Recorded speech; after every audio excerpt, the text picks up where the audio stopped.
it has a bunch of these products in it, which is say past interviews, refer easy, refer sign.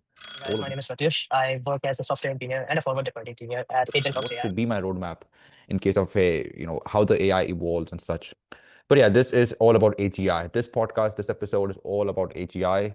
So let's start with There is AI. AI is what we call as narrow AI because it is trained to do what you want it to do based on a subset of tasks. And we are currently in that age where we achieved. how things are going to evolve from this point onward. I thought you had a good perspective. I thought like, hey, let's talk Oh about. boy, the golden question.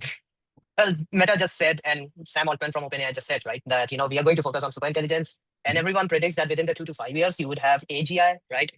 Jan LeCun has always been focused on ASI, right, artificial super intelligence. What do you think AGI is? And feel free to share SSI. Hey, hi. I am the founder of Personify. Basically, it has a bunch of these products in it, which is, hey, pass interviews, refer easy, refer sign. All of these products are bootstrapped, and yeah, I'm the founder of the company. Second, I'm starting a new B2B company around AI agents. And yeah, Pratyush, do you want to go ahead and introduce yourself? Hi guys, my name is Pratyush. I work as a software engineer and a forward deployed engineer at Agent Ops AI. So Agent Ops is a platform for observing your AI agents. So we integrate with all the state of the art agentic platforms, Crew AI, LangChain, uh, Mm-hmm. Google ADK, OpenAI Agents SDK, Mm-hmm. etc. And so I'm into this space. Additionally, I have been into the space of AI since like the last 8 years. Mm-hmm. And I have some research papers published as well in this domain. So I guess you would find this very interesting with what we are going to talk about. Mm-hmm. Yeah, nice, nice, nice. So you've been doing this AI thing for a while before it was cool, right? Yeah, Yeah. yeah.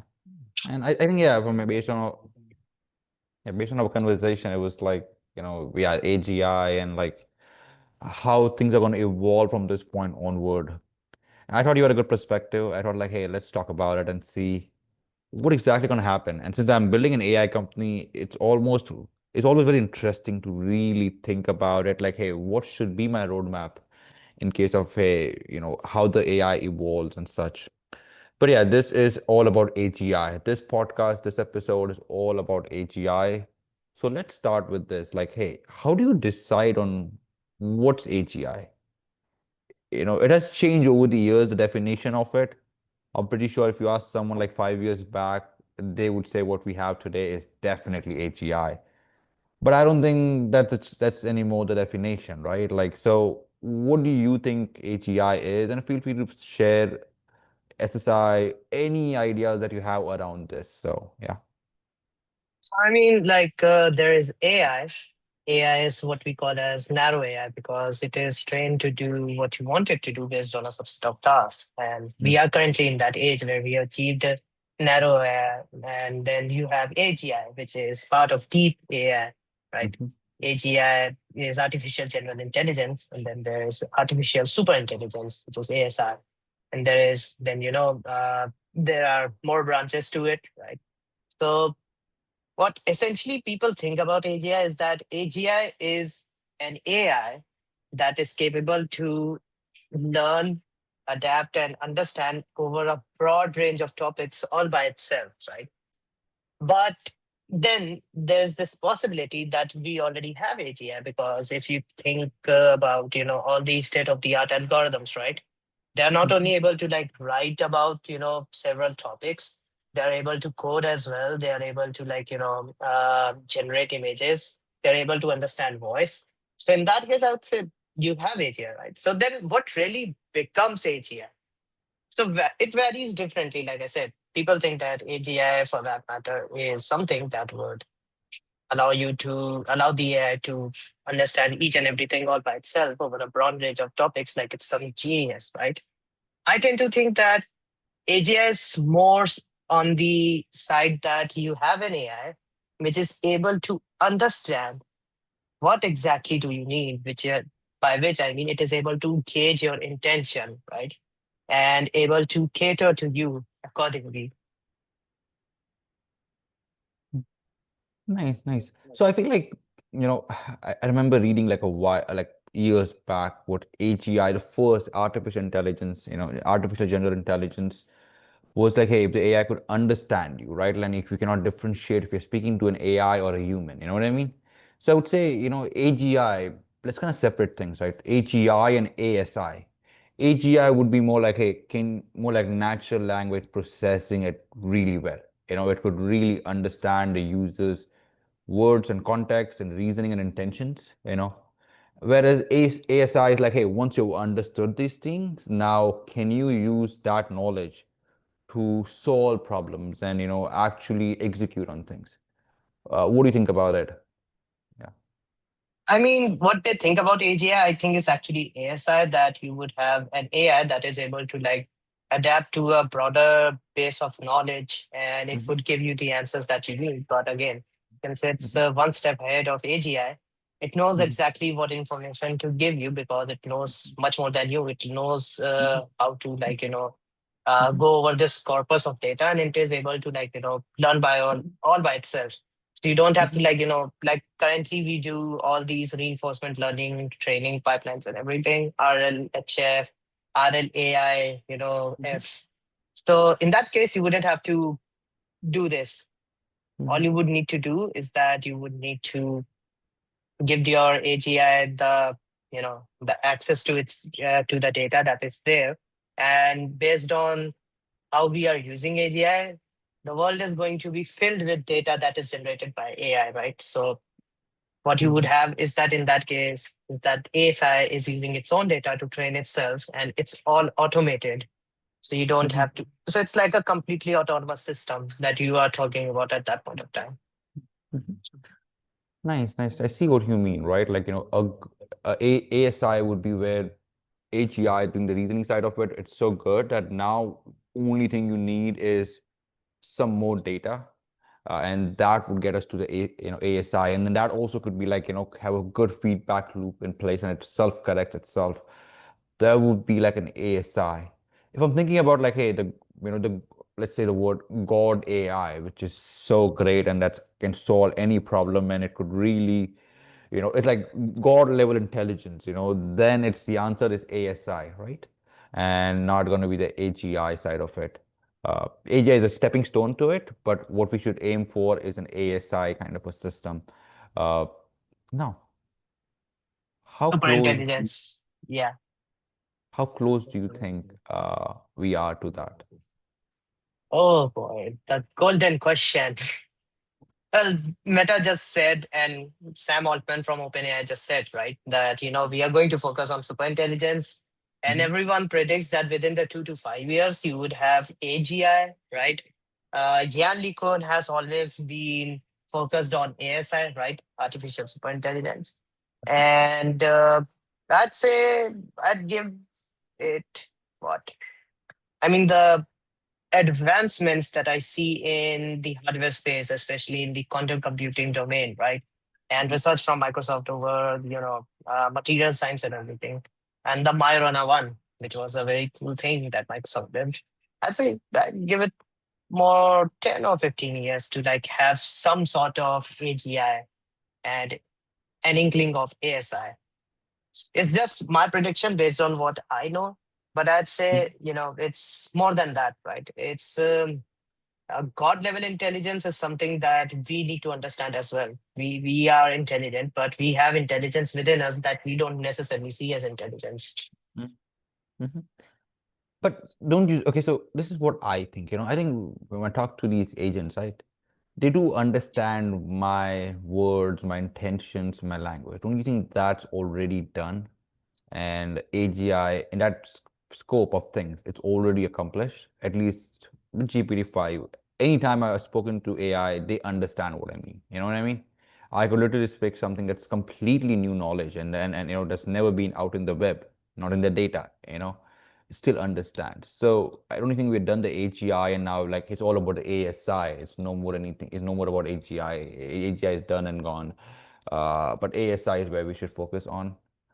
Uh, I mean, here's the thing, right? That there, the last report released by MIT, right, on the cognitive dissonance that you have. when you're using these, models, and you're using interfaces like ChatGPT. Uh, Mhm. People tend to think that, Mhm. it's kind of like a information warfare right now, is what I believe. But you are made to perceive that you have AGI and you would have ASI, right? But it's not so. It's because you perceive the model as intelligent does not necessarily mean the model is intelligent, right? Mhm. Does not necessarily mean it is going to understand your intuition.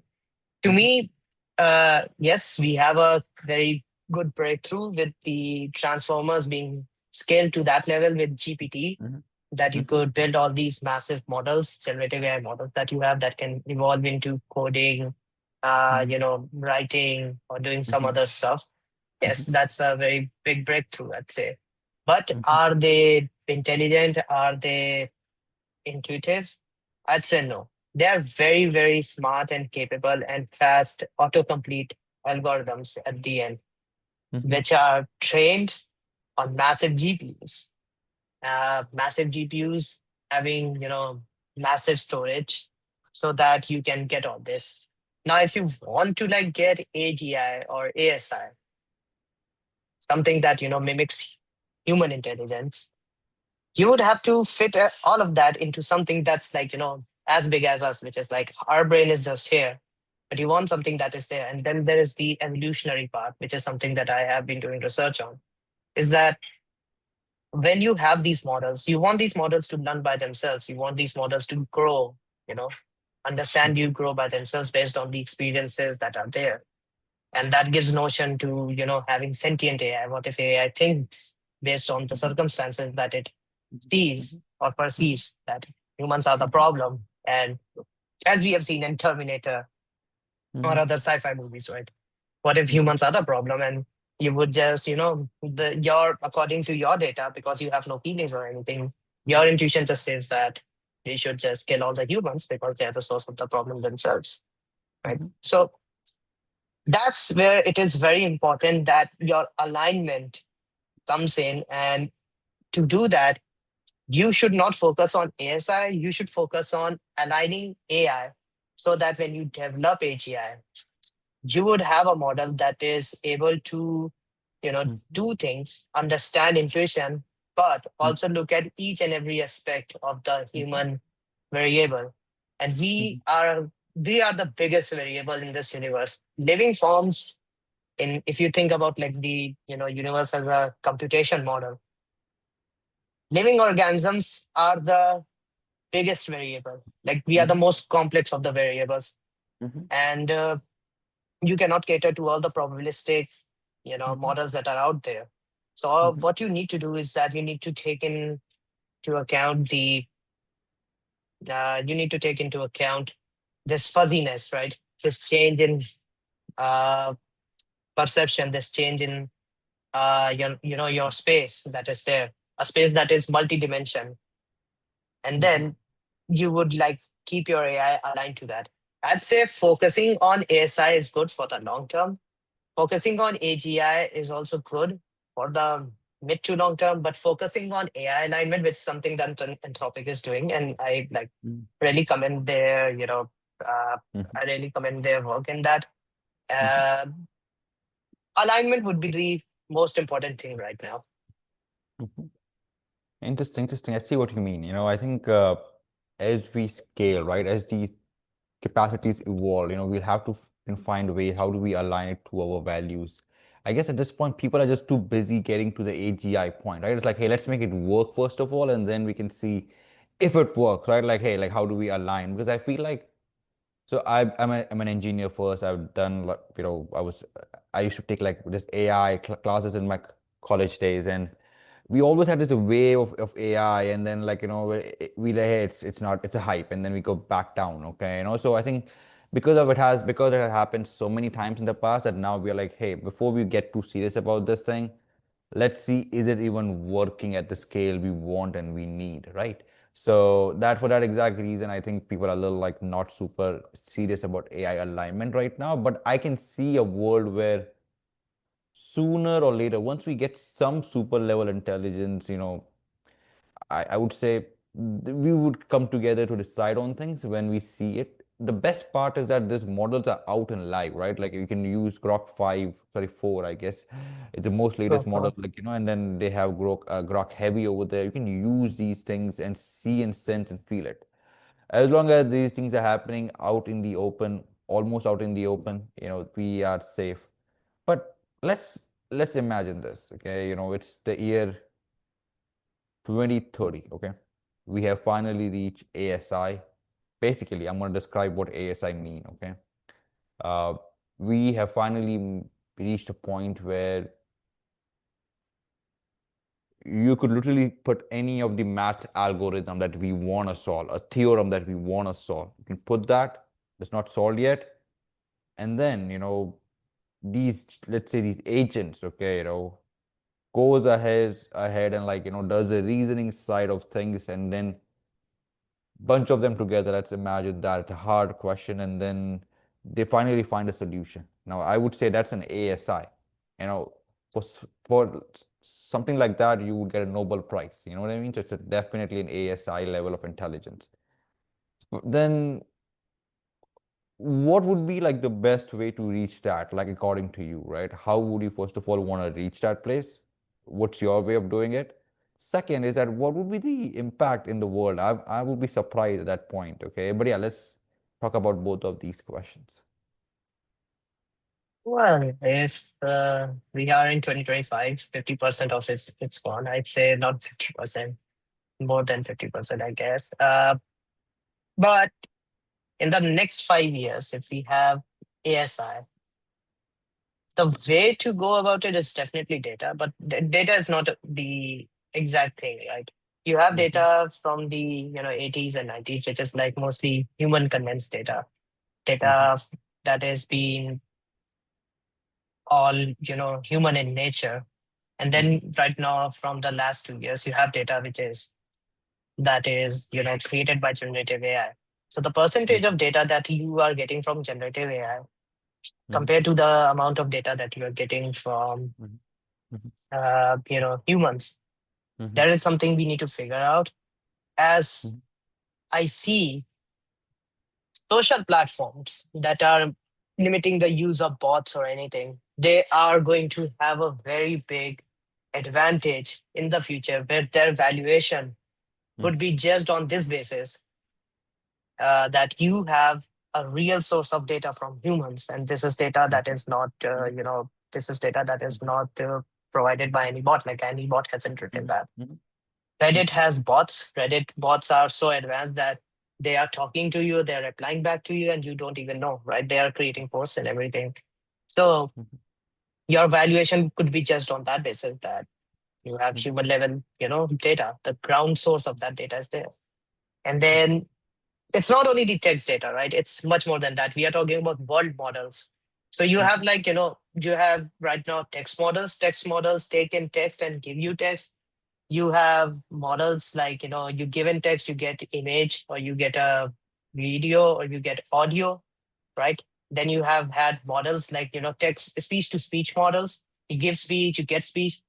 World models are different. World models are like you give an image and you get an image, right? And that's a very cool thing. Like that's a very strong point. So mm-hmm, if I think about it as a human, I have a lot of sensors, right? And ASI should be able to like take in all that data. It should be able to like, have a sense of all that data that is out there. The one mm-hmm, is the human data that you have, and the second thing is the the sheer number of dimensions, which is like your data, and like catering to all of that data in a single point of time. So if I like plot it as a graph at this point t in time, right? mm-hmm, I have a data where this text corresponds to this image, corresponds to this audio, mm-hmm, corresponds to something else. It could be in the terms of robotics, it could be an action, which is like, the values of your joints, the motors that are attached. In terms of anything else, it could be something, some value. So you have to like cater to that multi-dimension as well. And then you have to also make the algorithm understand that, hey, this human knows that you are intelligent. The ASI is like, it knows that it is intelligent. That's where, you make the distinction that, okay, ASI has AGI because AGI is aware that it is intelligent, which the current AI is not. AI does not know that it's intelligent or not. We perceive it as intelligent. So if AI, ASI thinks about that, right, that particular algorithm knows that it's intelligent, its next step is to understand the human in front of me. How do I make it understand what it needs, or rather, what is something that would allow me, with my Mhm, whole corpus of data knowledge, to make them understand what they want, right? It's a back and mhm, forth thing. And it mhm, is how humans are. We are a collective species. We thrive on collaboration. We thrive on learning from our environment, and we ignore the specifics of our environment. mhm, mhm, All of us, whatever we have done, that we call as experience, right? Wisdom and experience and all those things, all of that has been done. Uh, all of that has been done when we are catering to all these, environmental factors that are out there. mhm. So, Everything that have, mhm, yeah. So mhm, my point is like, I'm coming to that point only, that uh, having ASI is like basically, being self-aware that you are intelligent, and then also understanding the person in front of you that is asking you for something, how to mhm, tell them what something is. The mhm, implications are a lot. Like, it would massively affect the market right now mhm, that we see. mhm. Uh, like, so for, kind of, going on the first question. So, first of all, let's talk about how does current LLM models actually work. So, do you want to talk about it? Like, so first we have the data and then we train, using transformers model, then can you kind of walk us through what current LLM model actually works? Yeah, so let's just say it this way. Computers can understand numbers. They are very advanced calculators. Mm-hmm, So what you would need to do is you need to convert all these words into numbers, right? Which is where your text vectors come in. Each word is a vector having some numerical value, which implies that it would have a meaning for the computer. Now, you have different ways of doing that, right? I'm not gonna dive into it, but there are different ways to do it. How you would consider adding, how you consider labeling some word as a particular number given the context of the sentence and the paragraph. There are many ways to do it, right? And essentially, what you do is that you have embedding models. The embedding models are actually at the heart of the large language models, right?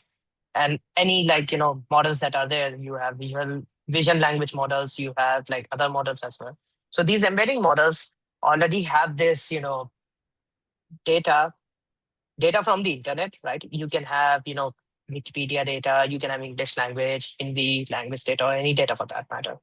You have these data, you convert them into numbers using these set techniques to train an embedding model, right? So that embedding model is basically not now able to predict the next, word that is out there, which is the basis of transformers, right? So you would be able to predict what it would be the next, you know, uh, word given some particular text or some particular word, right? So you do this through something called as a tokenizer, which creates tokens. And that is why you say that, this model runs at 30 tokens per second or something like that, because it is essentially just outputting a token at a mm-hmm, certain speed. So these mm-hmm, tokens are created by the embedding model. So now what you really need to do is that you need to have an architecture mm-hmm, that takes this particular, input, uh, passes it in a way that it is able to give it to the embedding model, and then that embedding model gives you that output, which is then, given to you as a user in a, in a manner that is human readable, right? That is the mm-hmm, whole basis. How you train a large language model is that you basically have these pipelines where you collect the data, right? You clean it up by removing all the unnecessary items that are out there, maybe something that is wrong, or some, it can be anything. It actually, 90% of the work is dependent on the kind of data that you have. Mhm. Then you have like, pre-processing and cleaning, as I mentioned. You Mhm. then go through the model architecture where you design Mhm. the architecture of the model that, hey, this is the model that we are Mhm. going to use, like number of parameters in the model, uh, Mhm. the models, error mechanism, how it would calculate the error, how many, uh, you know, parameters are there so that we can run it on this particular, Mhm. hardware, Mhm. because hardware is very important. That's why you have quantization, which basically, reduces Mhm. the accuracy of the model, but it also like, compresses its size so that you can run it on, less capable machines, right? And there are Mhm. different techniques to it, but then that is there. And Mhm. then you do like, pre-training. So pre-training is that particular step where you are able to like, you are able to reconstruct those mass tokens that are there, right? In Mhm. a sequence, you are able to predict the next token. So this allows you to like, create semantic understanding the context of the grammar and everything. This is where actually the magic happens. And then you have like, fine tuning on specific tasks, that if you want your model to do well on some aspects, you do like fine tuning, right? Which is what we call as task specific fine tuning. So you like give it that data set and you use these RLHF or RLAIF, which is reinforcement learning with human feedback or reinforcement learning with AI feedback, right? These techniques to like fine tune the algorithm. This is where the alignment also comes in, because if your model is like, if it's like Grok, which is a wild model, right? It has Mhm. no sensor, right? It is unhinged. So it has been designed in that way. But if you like do alignment and stuff, you can basically make the model, not Mhm. output some kind of items, like not be Mhm. racist or anything. Then you have Mhm. like, the iteration and evaluation.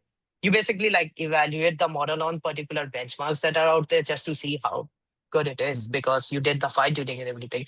You do this until you like get good results on the benchmark. For Mhm. me, for that matter, I think it's a sheer waste of time, because you can fine tune your model on data sets, and you can do this for benchmarks. Mhm.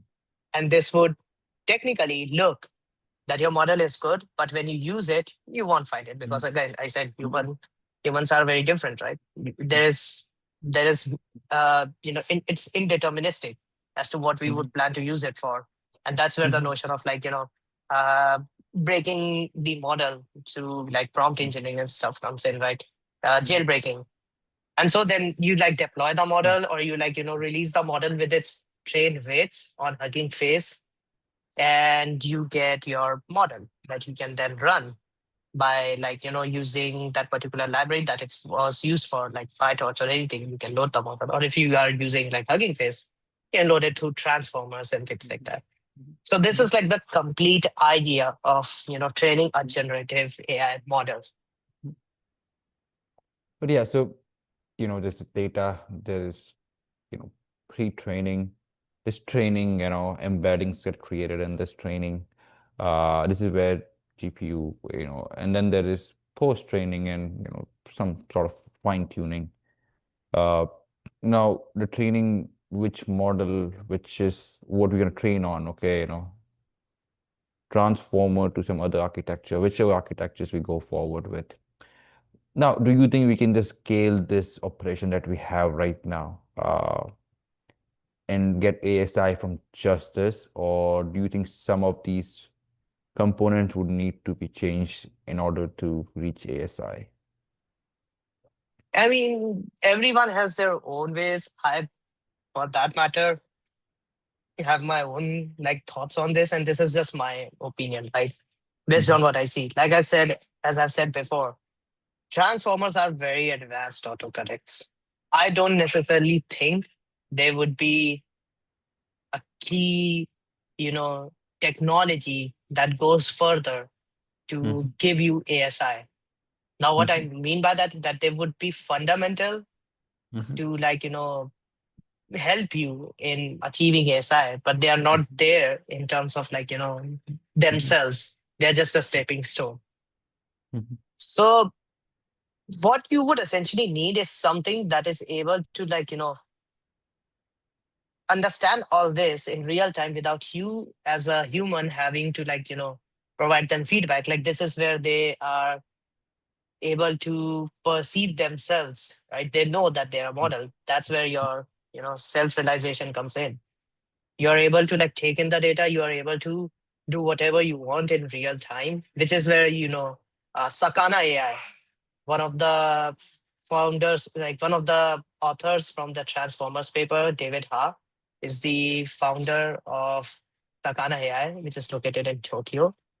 Sakana AI works on neuroevolution. Neuroevolution is something that Google has already worked on. They even released a paper right Mhm. around like 3 months back, I believe, in Mhm. evolutionary algorithms where they were able to like solve a mathematical problem, right? Mhm. I guess it was a mathematical problem, or was a physics problem. I'm not sure, but there was some like big problem that they solved using like evolutionary Mhm. mechanisms, right? Mhm. And Sakana AI has been trying to, cater to that. They release Mhm. transformers to a different like architecture and everything, and they're doing really good. So I Mhm. would like, put myself in that place that I think that you would need something more. You would need neuroevolution, you would need evolutionary algorithms that can mimic Mhm. how we as humans like evolve, how our Mhm. genetic code evolves. And it is able to like, assess its own, you have random weights when you're born, right? But those are not really random. There's nothing like, you do not have anything random in this world. Nothing Mhm. is random. Computers, for that matter, have been proven to like not generate random numbers. There is a series that can predict the random numbers, and that's why you have seeds when you Mhm. like you use all these libraries to generate random numbers. So, that being said, what I mean by that is that if I, as a human, were to talk about ASI, I would naturally mean something that is like me, but much, much smarter, Mhm. like a genius. And so you would want something that can evolve over time, which is where evolutionary algorithms come in. And then you would want that can take into that randomization that, you have some sort of weights. These Mhm. weights get updated based on the, input and output that you are getting in real time, Mhm. just like humans. Humans work on experience. The wisdom that you get is based out of your own experience Mhm. and your own, thought process. Mhm. The way Mhm. you are, just the way you are, right? It's just the way Mhm. you are that defines how you are as a person, as a personality. So I think that notion can be, you know, used to bring ASI. Mhm. Nice, nice, nice. Yeah, interesting. So yeah, more like a feedback. I was, listening to this pitch by Dwarkesh Patel. He's a podcaster too. I think one Yeah. of his biggest complaints was that there's no feedback, right? Like, how you can play around with the model. Let's, as a, like, I think as a user it's like much harder. I get it, definitely, but there's like a prompts and there's like some very few API endpoints, that we could really control the model with. There's not much feedback loop in place that would really help us. So I see what you mean, and I think that's going to be very interesting. Before we conclude, I have like one last thing. We can talk about AGI, right? Like, let's say AGI or ASI. What happens in the world the day we have an ASI? I want to say one thing more, okay? When I mean ASI, I don't mean just a brain. I mean a complete robotic human. Not a robotic human, but a robotic bot that looks and can do things a humans can do, but the brain is ASI. What happens that day? What do humans do? It's a yeah. Humans are a creative species, right? There's like a lot of, thoughts that I have on this because I do naturally think when people say that, you are a software engineer and AI is going to take over your job. I say, good, take over my job. Have something else I can do. I can like, create music. I can do acting. I can do any other creative. I can pursue a creative endeavor out there, right? And it's a Mhm. great thing for me. But in a world when you have ASI and AGI, why do you have these models, right? Why do you have this? Because you are able to now crunch all this complex data using these Mhm. models, and you're able to do like, very complex tasks that would require a lot of human Mhm. ingenuity, human intuition, you know, Mhm. Mhm. hard work, discovery, Mhm. things like that, right? And creating Mhm. things. Human species, for that matter, are Mhm. the most sophisticated individuals that are created out by God there. because we have Mhm. the ability to not only create and Mhm. discover, we have the ability to evolve. We have Mhm. evolved over time and we evolve much faster than anyone else would, right? Mhm. So if you have all these models, you cannot, you cannot stop evolution. You can only control it. And you would be controlling it very, very, you would be controlling it in a very definitive manner, right? So all the creative endeavors that are out there, all the endeavors Mhm. that require you to use, human intelligence to create something, I think those Mhm. would be automated. Mhm. Creativity, I don't know, because again, if a model has feelings or it can Mhm. understand intuition, maybe it is able to understand how you Mhm. are able to, create Mhm. movies or, cater to how you think things Mhm. are. Mhm. Mhm. And so I'd say it is going to be a very it's going to be a dystopia. It's going to be a world. Mhm. Mhm. It's going to be a very interesting world. I would look forward to it because, you have synthetic intelligence as well, where you have like, Neuralink chips attached to your brain and you can talk to the model like it was a second brain or something. But it would be a dystopia in my own, Mhm. Mhm. thinking in what I've read as a kid in science fiction movies and books, right? So Mhm. Mhm. that's where I think it is. Yeah. Nice, nice. Yeah, I think the economics would change, the way economics work, right? Like the economics has a theory about there's no such thing as a free lunch. Basically, we all gotta, work hard, and it means a lot of different things in different contexts. But one thing is that, hey, we gotta be productive member of the society to get the benefits of the society. I think the definition would change. We would have all the benefits that we want, at least in the physical and the materialistic world. We will be more craving the emotional side of things, and this is where I feel like creativity would be an important point. At the same time, the world is built by the people for the people, so we will find our way, and what makes us happy. If you look back at like farmers like 100 years back, they would rarely go out, of the town. Okay, today we travel countries, we go on meetup, we go on events, we love other people, and we go out every evening. So you see how the nature of life has changed from this work, a lot of work, to like a way less work. And I think the next paragon would be no work, and you just go out and you look for things that makes you happy. You go with people that makes you happy. Just live your life like that. But yeah, with that, like let's conclude this. I know you're running late on things, and I wanna also invite Rohan and see what's going on with him. But appreciate Sure. this time. You're working on quite a few interesting tech, so I thought it would be good to bring you on board and talk about some of these AI stuff. So yeah. Yeah, I just want to say on your last point, massive economic implications out there, Hmm. definitely. Hmm. And I'd say, I think humans would be slaves to their own creations if the model is sentient enough to like, take over all the things because it's super intelligent, right? Yeah. A- And you would be like slaves to your own creation. I think the mannerisms would change where compute might be a currency. You do not have dollars or anything. You just have compute, which is currency. Hmm. Hmm. And if you really think about it, right? Uh, it can be like both. It can be a happy place, it can be a bad place. It's up to how humans like, give it a free will. There's nothing as a free will that people say. And so you would essentially be someone, you would be a Hmm. cog in a very complex society that is not having two different kind of species, the normal species and the species that you have created. Maybe there is some good to it, maybe there is bad to it, we don't know yet. And that is where, that is where we have to think a lot into how we evolve Hmm. and utilize all these powers that we make. Hmm. Hmm.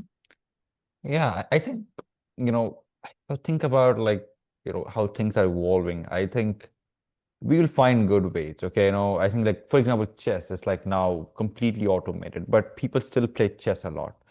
I live in New York, and Washington Square Park is where people Yeah, go, like, they could be playing chess with a robot, and, they would be, but those are yeah. very few, right? Like, people love meeting other people and, talking to them, but there's also one part of the aspect where the robot is so human, okay, that he or she would agree with everything you say and will keep saying you good things, okay, about yourself. And then you would like find your connection with the robot a lot more nice than your friends who might once in a while say something negative. You know what I mean? Like that. So it's gonna be a tricky balance, right? Like, we respect human connection so much. And I think that's what we're gonna be doing once we have ASI. But it might be possible that, hey, we might just make our own humans around us that kind of this fit our narrative so well, that, It's yeah. you know. It could be kind of like the Matrix, but yeah, as long as humans deal with humans, as long as the end user is a human that is dealing with the human, you have business, right? Business for like how do businesses thrive? It's not because I have an AI assisting you in like doing stuff. Of course, I mean you are using AI, but I as a person would come and want to ask you to give me some service, right? Mhm, Buy a product from you or like be on mhm, contract or anything. So as long as humans are dealing with each other at the end, it's all good mhm, because that's mhm, where all the difference is, right? Because each human is different, mhm. and Yeah. so Mhm, you would not have such kind of problem. The day AI is like working with each other, that hey, I as an AI is trading with you as an AI, dynamics would change because society is made by humans. A mhm, society coexisting with AI, where AI is, also part of the process, as in not the process, but also like part of the end game. That is mhm. going to be a very, very interesting world. And I think you and I are at that time where we can actually see it. Maybe, maybe if things are, the way they are going, Mhm, mhm. yes, why not? But anyways, that's just my 2 cents.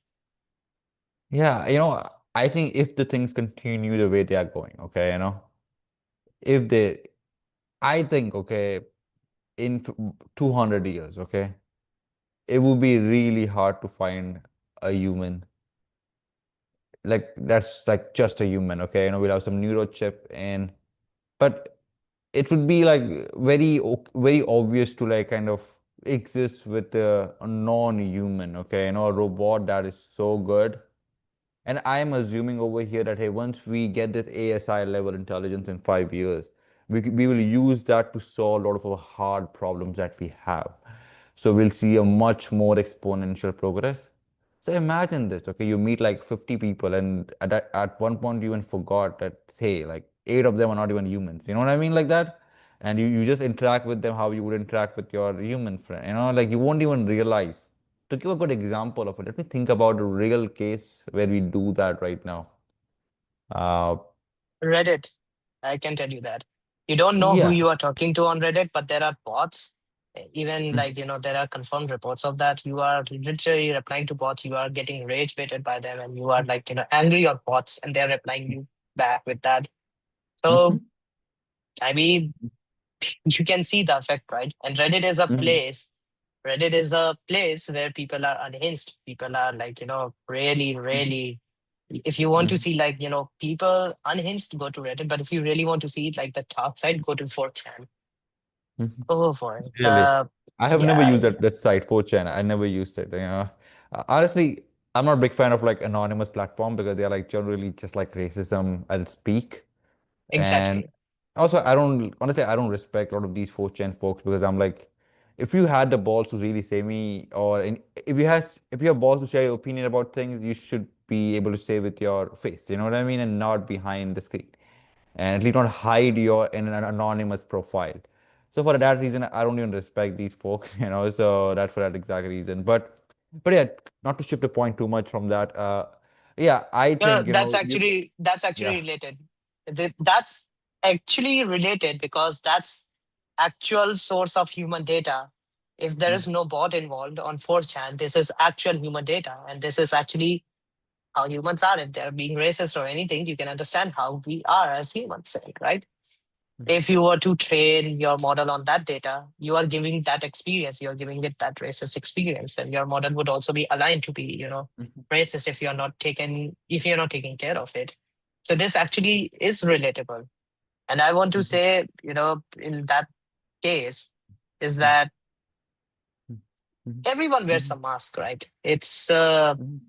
Is that you are different from what you are as a human in the outside world and what you are with your close ones, and then with someone else and things like that. Mhm. Everyone is wearing a mask. Now, Mhm. what mask an AI wears? Do we have an idea? Do we know what kind of mask it can wear? Or can Mhm. we control that mask? I'm just gonna leave it up there. Mhm. Yeah, I think, this is where you talked about AI alignment before, right? Like, and I think these models, these labs, they try to do it like post-training, you know, alignment. But I feel like the training data itself is hard. If itself is from Reddit and 4chan, then you have a personality already at place. And this is where I think the government should put some regulations around it. But yeah, well, Pratyush, this was great talking to you. Appreciate you taking the call. We'll connect later on. But yeah, thanks for having been Thank on you the so call. much. Thank you. Take care.